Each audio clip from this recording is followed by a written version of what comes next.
Me presento en primer lugar porque no tienen por qué conocerme. Mi nombre es Antonio Javier González y ocupo el puesto de comisario de la Universidad de Cádiz para los actos del Bicentenario. En primer lugar, querría darles a todos la bienvenida, tanto en nombre del rector, que no ha podido estar, como de la delegada del campus, que creo que se incorporará durante la tarde, y agradecerles a todos el amplio seguimiento en una hora que no es demasiado afortunada, pero y sobre todo con el día tan apetecible que hace en la calle. En segundo lugar, decirles que esta es la primera actividad que hace la Universidad de Cádiz en este año del Bicentenario en el campus de Bahía de Algeciras. Tenemos previsto en total un conjunto de 6 actividades que continuaremos en San Roque con un curso de verano dedicado a la Constitución de Cádiz en el campo de Gibraltar, y también durante los cursos de otoño de Algeciras tendremos la ocasión de tener un seminario dedicado específicamente al momento de la Constitución de 1812 en relación con la ciudad de Algeciras. Dentro de ese programa de actividades pensamos que, aunque, y es lógico, el foco de la conmemoración está en la ciudad de Cádiz y en la ciudad de San Fernando, en la parte anterior, desde sobre todo relacionado con 1810, pensamos que este tipo de actividades podía tener un amplio eco en un campus que recibe muy bien cualquier tipo de iniciativa. Y por eso nos hemos servido, y la palabra es literalmente, nos hemos servido de la Asociación de Antiguos Parlamentarios, y en concreto de la relación magnífica que tenemos con Jerónimo Sánchez Blanco, que es esta persona que tienen en la esquina, y ese sería el primer agradecimiento que queremos lanzar.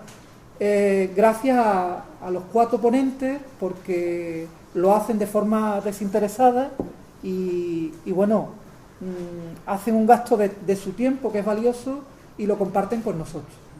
Y en segundo lugar, agradecer a la delegación del rector en el campus de Algeciras lo bien que nos ha atendido, y bueno, con la audiencia que tenemos hoy, pues yo creo que está cumplidamente conseguido el objetivo. Nos acompaña hoy también la delegada de Cultura del Ayuntamiento de Algeciras, que también es diputada provincial de Cultura de la Diputación Provincial, Pilar Pintor, y si les parece, pues la primera palabra la tiene Pilar y a continuación ya Jerónimo abrirá el seminario. Muchas gracias, Antonio. Buenas tardes a todos. Yo creo que para el Ayuntamiento de Algeciras, para la ciudad de Algeciras, es una gran satisfacción acoger hoy este seminario. Estoy de acuerdo con Antonio que es un lujo contar con estos ponentes que vamos a tener hoy la oportunidad de escuchar. Desde la Diputación de Cádiz y desde el Ayuntamiento de Algeciras, igual que otros ayuntamientos de la provincia, no pueden dejar pasar de largo una efeméride tan importante como fue y como es el Bicentenario de la Constitución del 12, que tanto nos ha aportado al futuro y de la que tanto también tendremos que reflexionar y aprender. El Ayuntamiento de Algeciras se ha querido unir también a esta celebración con diferentes actos, y decir que bueno, pues que para mí es una gran satisfacción como delegada de Cultura y Universidad y como diputada el poder estar hoy participando dentro del tiempo que me permite el poder participar hoy en este seminario. Gracias. Pues Jerónimo Sánchez Blanco, de la Asociación de Exparlamentarios y también como coordinador del Instituto para la Democracia, pues. Muy bien. Buenas tardes, gracias Antonio Javier por tu invitación. Quiero agradecer a la delegada del Ayuntamiento, delegada y diputada provincial de Cultura, su presencia en este acto. Para mí es una satisfacción estar hoy en Algeciras por varios motivos. Uno, por mi condición de campo gibraltareño. Yo nací hace pocos años, diría el otro, hace pocos años, en esta tierra. En segundo lugar, por mi condición también de constituyente en las últimas Cortes Constituyentes españolas, precisamente en representación de Cádiz. Y en tercer lugar, porque vengo a hablar de la Constitución de Cádiz. Luego, estos 3 motivos son para mí una circunstancia que condiciona mi satisfacción y mi presencia. Quiero agradecer de manera muy especial a la Universidad de Cádiz la colaboración que en todo momento ha prestado y las facilidades que nos ha dado a las asociaciones de exdiputados y exsenadores de las Cortes Generales, que así se llama, que tiene un instrumento de gestión que se llama el Instituto para la Democracia y la Ciudadanía, que es el que coordina, programas y las personas, la condición tiene que ser ex parlamentarios. Esta tarde nos acompañan dos antiguos también compañeros de las Cortes Generales, y el motivo evidente es celebrar y reflexionar acerca de la Constitución de 1812. Luego, dicho estas palabras de gratitud, no puedo olvidar darle las gracias a ustedes que están aquí presentes. Sin ustedes aquí hoy este acto pues no tendría sentido. Ustedes están aquí y esto es un motivo fundamental para que nosotros estemos realmente satisfechos también y seamos felices, como de alguna manera recoge también la felicidad en nuestra Constitución del 12. ¿Por qué es interesante hablar de la Constitución del 12? Esta es una de las preguntas que 200 años nos hacemos muchos. ¿Qué sentido tiene? Hace 200 años se reunieron una serie de señores, una serie de diputados, los llamados 12añistas, primero en la isla de León, hoy San Fernando, después en Cádiz, y realmente aquellos señores que están rodeados por el ejército francés, y como bien dicen las viejas canciones gaditanas, de que las gaditanas se hacían precisamente los tirabuzones, ¿no? Con los cañones, con las balas de los cañones franceses. ¿Cómo se explica todo esto? ¿Y qué sentido tiene recordar esto? Pues tiene una razón de ser fundamental, y es que la Constitución de 1812, conocida también como Constitución de Cádiz, constituye un momento histórico fundamental en la historia contemporánea. Digamos, es el paso a la modernidad en el sistema político.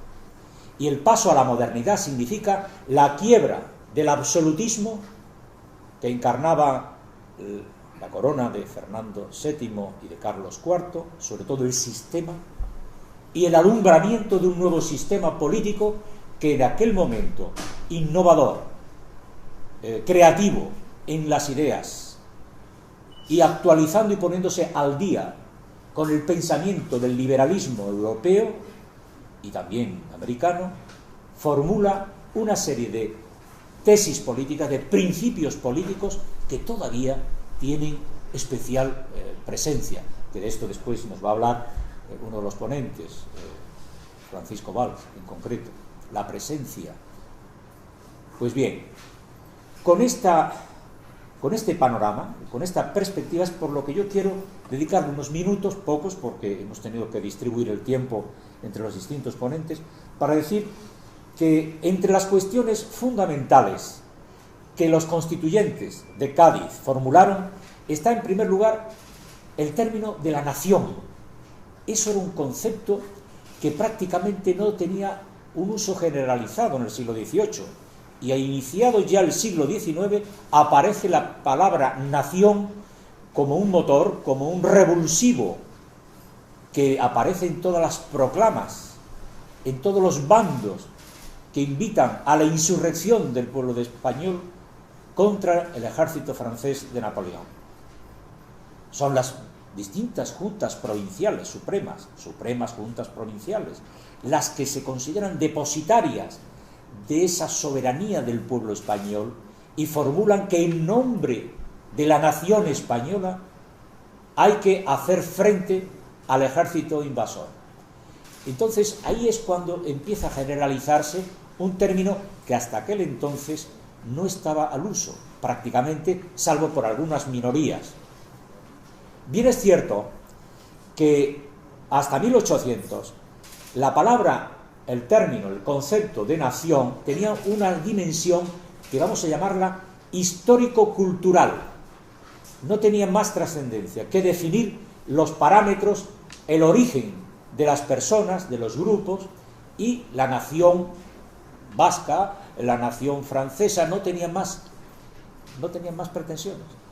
Era un concepto histórico-cultural ligado a las costumbres, a las lenguas específicas, propias, diferenciadas, a determinadas instituciones del pasado, pero no tenía más trascendencia. Por el contrario, las Cortes de Cádiz y en la Constitución se formula el concepto de nación, pero ya desde el punto de vista del derecho público, o sea, actor. La nación es el actor político, es el sujeto político más importante en la vida. Esto es un giro radical. Esto es el paso a la modernidad, al Estado moderno. Y la formación del Estado moderno no se concibe en esta época, 1800, 1812, sin la figura de la nación que toma los destinos en sus manos. Y esto es un concepto del derecho público. Esto es un concepto radicalmente novedoso en España. Frente a este concepto nación, en la terminología, en la doctrina política, hasta entonces se había hablado mucho del reino, que era quizás lo más parecido, porque siempre se contraponía la nación al rey, la nación y el rey. Pero claro, en el absolutismo, en la monarquía absoluta, lo que se utilizaba era el rey y el reino. Pero el concepto de reino no es el concepto de nación. El reino era una formulación donde se integraban los españoles en razón de sus estamentos. La nobleza, el clero, el pueblo llano o los plebeyos o pueblo llano. Luego, este sentido estamental que se llama corporativo, por brazos, donde se consagraba el principio del privilegio, donde se consagraba el principio de la discriminación política, constituía el reino. Esto no tiene nada que ver con lo que formularon los constituyentes de Cádiz. El concepto de nación es radicalmente distinto.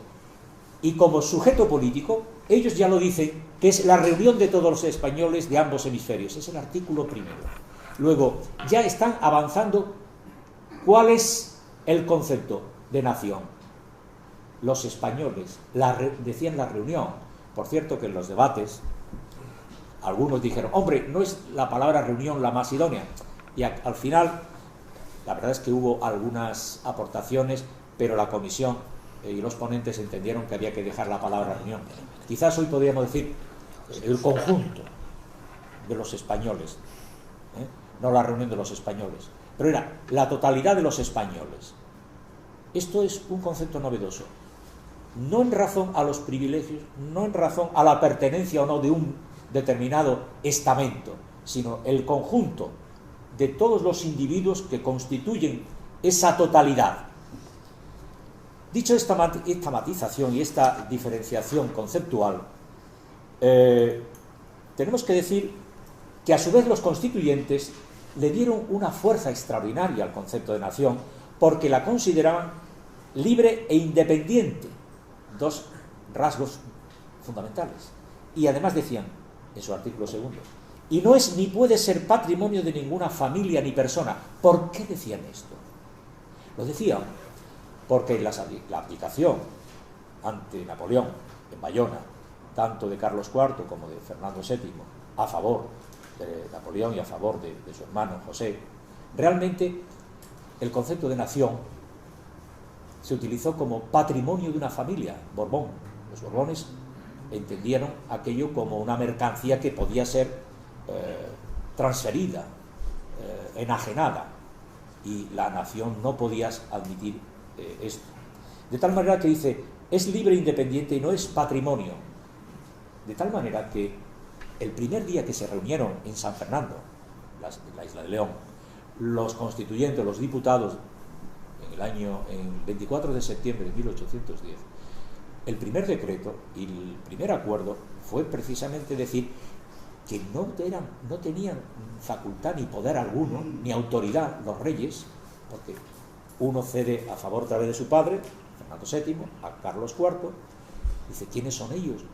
Para, sin consentimiento de la nación, transferir la soberanía, que era lo importante, el futuro de nuestro país. Y esto es importante resaltarlo y recordarlo. Luego aquí tenemos un nuevo lenguaje. Esto es importante porque cada vez que hay un gran cambio, una mutación histórica, que no solamente es cultural sino política, hay un cambio del lenguaje, hay nuevas formas de llamar, hay nuevas formas de expresar las nuevas ideas. No es que fueran ideas nuevas en Europa, en el fondo, la nación, tal como la entendían, aunque ellos no lo decían de manera expresa, procuraban silenciarlo. Hay muchos silencios en los doceañistas, pero esto fue una influencia de la Revolución Francesa, la nación francesa, que se consagra sobre todo en la Constitución de 1791. Los revolucionarios de Francia, de 1789, después en la primera Constitución del 91, ahí hablan claramente de la nación. Y dicen que ¿qué es esto? La nación es el sujeto decisivo. Pues, digamos, no digo yo que nuestros doceañistas, nuestros gaditanos, tuvieran la originalidad, no, pero asimilaban las ideas por vía de la ilustración, por vía del siglo ilustrado, que era y había sido el siglo XVIII. No recordemos la influencia tremenda que tuvo la Revolución Francesa, aquí también.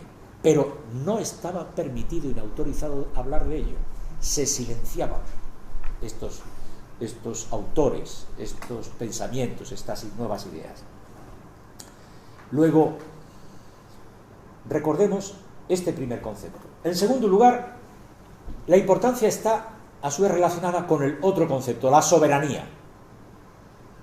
La soberanía hasta aquel entonces se había sobreentendido que era atribuible al rey. De ahí que la monarquía absoluta se resistiera a renunciar, bajo cualquier concepto, a este concepto de soberanía. Fijaros cómo entienden la soberanía nuestros diputados de Cádiz. La soberanía reside esencialmente en la nación y por lo mismo pertenece a esa exclusivamente. Ojo, este es el fondo de la cuestión. ¿Qué es la soberanía? El derecho de establecer sus leyes fundamentales, o sea, el derecho a decidir por sí misma. Las leyes fundamentales, podríamos añadir nosotros, la forma de gobierno, la forma de Estado. Este derecho a decidir por sí mismo, que ahora se suele emplear en otros términos y se dice que lo que caracteriza a una nación desde el punto de vista del derecho y como concepto jurídico, político y jurídico público, es el derecho a la autodeterminación.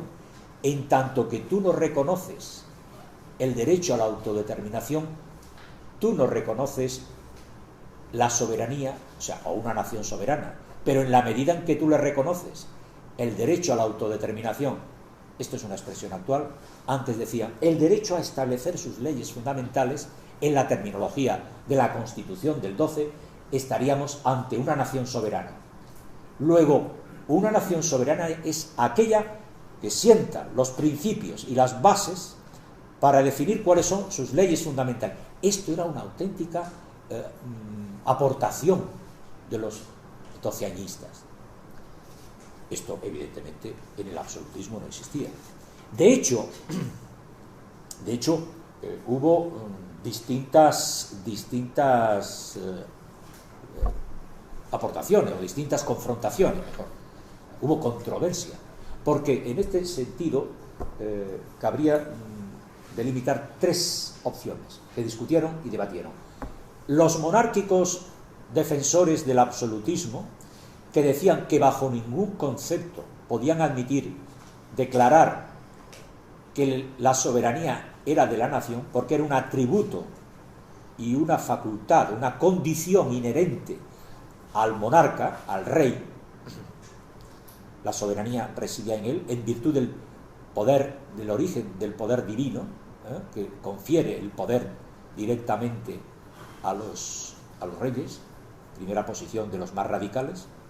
La posición moderada de los monárquicos, insisto, más moderados, que es aquella en la que se dice, hombre, la soberanía se comparte ahí hay matices entre la nación o el reino y el rey. Y la posición de los liberales, los más innovadores, los más progresistas en aquel momento, la que decía, no, la soberanía radica y es un atributo solo exclusivamente de la nación. Otra cuestión era, y creo que después la ponencia sobre la separación de poderes nos hablará de cómo los debates o cómo se articuló un famoso derecho de veto que tenía el rey con relación a la facultad y al poder, el poder legislativo de las Cortes. Pero la formulación era clara: la soberanía reside en la nación. La soberanía es algo así como la capacidad creadora que tenían los representantes de la nación, que ahora hablaremos de ello, para formular y determinar las leyes fundamentales. Esta es la clave del Estado moderno. Esta es la clave del nuevo sistema político. Otro aspecto que quería matizar en relación con este aspecto este concepto de la soberanía y de la nación. Uno de los aspectos, una de las cuestiones que se debatieron más en las Cortes de Cádiz era si aquella aparente ruptura, que realmente fue ruptura, pero había que simular que no lo era, porque había que intentar consensuar, pactar entre los más absolutistas y los más liberales, avanzaron algunas ideas como que la Constitución de Cádiz lo que pretendía era perfeccionar, mejorar las viejas leyes fundamentales de los reinos medievales. Y de hecho, esta es una idea que está en el discurso preliminar, o sea, lo que podríamos llamar hoy un largo preámbulo. Hay, en este sentido, en el preámbulo propiamente, ya en la primera parte de la Constitución, hay un texto en el que se dice también y se habla de cómo hay que mejorar precisamente estas viejas leyes fundamentales. Voy a leer un texto que hace alusión a ello. Las Cortes Generales y Extraordinarias de la Nación Española, bien convencidas después del más detenido examen y madura deliberación, después del más detenido examen de las antiguas leyes fundamentales de esta monarquía, acompañada de las oportunas providencias y precauciones, y después dicen, decretan la Constitución. O sea, dicen, los antecedentes son las leyes fundamentales, pero esto fue un artificio, un ejercicio de simulación, porque cuando se analiza detenidamente qué tienen que ver las leyes fundamentales de los viejos reinos medievales, que era una tesis querida por la inmensa mayoría de los monárquicos, el propio Jovellanos, todos recordaréis, era un monárquico muy moderado, decía, hombre, perfeccionemos, mejoremos, podemos arbitrar un procedimiento. Pues esto no es una tesis real. Desde el momento en el que no hay sino una formulación expresa y rotunda de que la soberanía es de la nación. Eso no se decía en los antiguos reinos, en las viejas leyes fundamentales de la Edad Media. Por eso, la Constitución, incluso la terminología, el lenguaje de Constitución, comporta una ruptura con las viejas leyes medievales.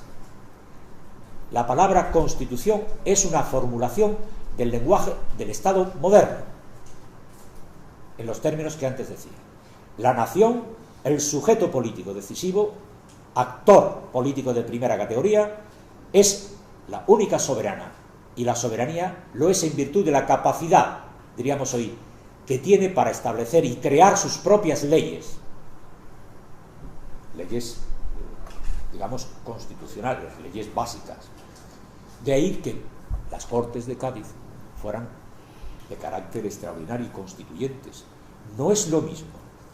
Y esto se ha mantenido en toda la cultura política y constitucional posterior. No es lo mismo la convocatoria y la celebración de unas Cortes Generales de signo ordinario que unas Cortes constituyentes. Estas la fueron, como por ejemplo las nuestras de 1977, 78. Aunque está matizando, de hecho se transformaron, pero la convocatoria como tal, estoy de acuerdo. Pero lo fueron porque formularon una constitución. Quiero decir, es cierto que también aquí jugamos en el año 77-78 a un ejercicio de disimulo, en efecto, pero lo fue. Esto es un tema ya que se pasa de aquí, pero fueron constituyentes. Lo cierto es que fueron constituyentes, pero inicialmente no fueron convocadas como tales, es cierto. Aquel dilema entre reforma-ruptura.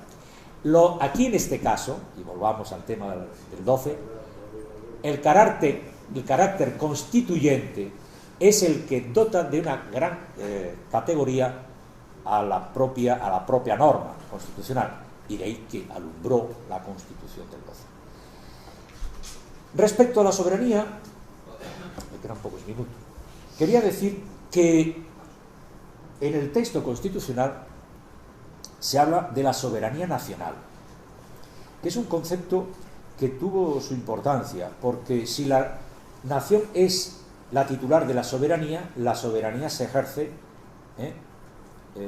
con carácter nacional. La soberanía nacional era un concepto muy querido de los grandes formuladores. Hablemos de Agustín Argüelles, hablemos de Muñoz Torrero, del conde de Toreno. Ojo, y quería decir que también se sumó a esto el cura de Algeciras. El cura de Algeciras, Vicente Terrero, precisamente tuvo algunas intervenciones muy acertadas, muy atinadas y muy avanzadas frente a otras en las cuales no fue muy afortunado. Pero en esta, cuando esgrimió precisamente el argumento de que si estas Cortes, estoy hablando de que se alineó con las posiciones de los más avanzados liberales, pues bien, el amigo Vicente Terrero, que ya sabéis que fue párroco que si mal no recuerdo, de la parroquia de la Virgen de la Palma, más o menos vino a decir: señores, si la nación española es soberana, la soberanía nacional comporta una característica tal que no permite compartir el poder de legislar con el rey. Estuvo y votó en contra del famoso derecho de veto por 3 años, por 3 legislaturas, que se le concedió en las Cortes. O sea, las Cortes ahí tuvieron miedo de avanzar, tuvieron miedo de romper radicalmente. Hay que situarse en el contexto, en las circunstancias de hace 200 años. O sea, que también hay que tener. Pero dígase, en honor a la verdad, que don Vicente Terrero, nuestro querido cura de Algeciras, lo digo porque es importante que en todos los textos, esto es relevante, y esto es un motivo de satisfacción para los que vivís y sois de Algeciras, es el único diputado gaditano del que se habla. Unos hablan mal de él, porque efectivamente no estuvo muy afortunado cuando votó en contra de la abolición de la Inquisición. Ahí se corrompió, desde mi punto de vista. En otras ocasiones porque, como fue el caso de Galdós, se metía con él porque, más o menos, el ceceo del cura de Algeciras. Bueno, pues mire usted, el ceceo del cura de Algeciras decía cosas sensatas. Por ejemplo, también formuló una crítica muy, muy seria, muy ética, por lo que comportaba de injusto el no conceder la condición de ciudadano, de ciudadanía, a los originarios de África, a lo que eran los esclavos, a los negros. Y entonces el hombre protestó. Bien, esto es un paréntesis, pero con esto quiero decir que en este sentido hay que reconocer que en este punto sobre la soberanía Vicente Terrero fue audaz y fue verdaderamente un hombre moderno. Respecto a esta soberanía nacional, que es única, indivisible, imprescriptible, es la condición de esa nación y por consiguiente la representación, después veremos, es una representación nacional en virtud de que la soberanía que se ejerce es una soberanía nacional. No eran partidarios de hablar del concepto de soberanía popular en aquel entonces, siguiendo la influencia de un segmento de Sieyès, de la Revolución Francesa, porque entendían frente a los diputados americanos que el concepto de soberanía popular suponía fragmentar, concretar en territorios y en población concreta, con usos, con costumbres, y aquello rompía el esquema del cuerpo moral, el cuerpo teórico indivisible de lo que era el concepto de nación. El concepto de pueblo y soberanía popular tenía un matiz, digamos, en aquel entonces democrático que daba miedo. Por eso insistieron mucho en el concepto de soberanía nacional. Esto, con el tiempo, se ha ido, creo que saldrá probablemente en la mesa de debate, se ha ido desdibujando y hay una conjunción y hay en determinadas condiciones hay una identidad. Una, la soberanía nacional, traía su raíz, su fuente doctrinal del abad Sieyès, que era un clérigo muy ilustrado francés, que fue un gran teórico, fue un cura, sí, un eclesiástico, de Chartres, creo que recordar que fue vicario de Chartres, un ilustrado muy culto, que realmente formuló unas tesis avanzadísimas allá por 1789-1790. Y la otra corriente de la soberanía popular, frente a Sieyès, fue la de Rousseau. Pero Rousseau estaba pensando más bien en un concepto de la democracia no representativa, que era la nación soberana que antes he hablado y ahora hablaremos, sino de la democracia directa. Rousseau estaba pensando más bien en el concepto de la vieja idea de democracia ateniense. No me quiero salir de esto porque quiero pasar al último punto en 5 minutos y termino.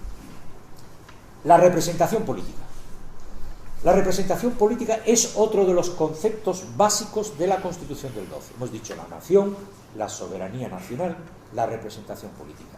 Hasta aquel entonces, la representación política que se realizaba a través de las Cortes era una representación por estamentos, por brazos, o sea, nobleza, el clero y la plebe. Esto desaparece, esto es arrumbado totalmente. La representación política lo es en virtud de que son y van a ser representantes de la nación y van a ser representantes de esa nación soberana, porque como dice el artículo 27 de la Constitución, las Cortes son la reunión de todos los diputados que representan la nación, no representan al clero, a los plebeyos, tercer estado, al estado llano o a la nobleza, no, a la nación española. Son la reunión de todos los diputados que representan la nación, nombrados por los ciudadanos en la forma que se dirá. Esto es una formulación moderna, porque antes era el clero era representado con sus miembros y elegía a sus miembros, la nobleza elegía a los suyos y el estado llano, normalmente algunas ciudades, representadas por aquellos que eran elegidos por las propias ciudades.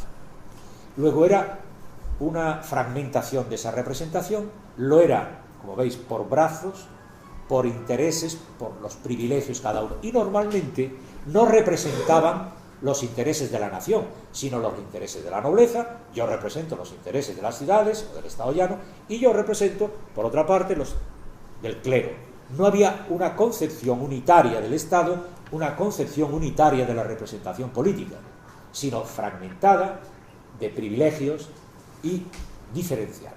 Esto se rompe.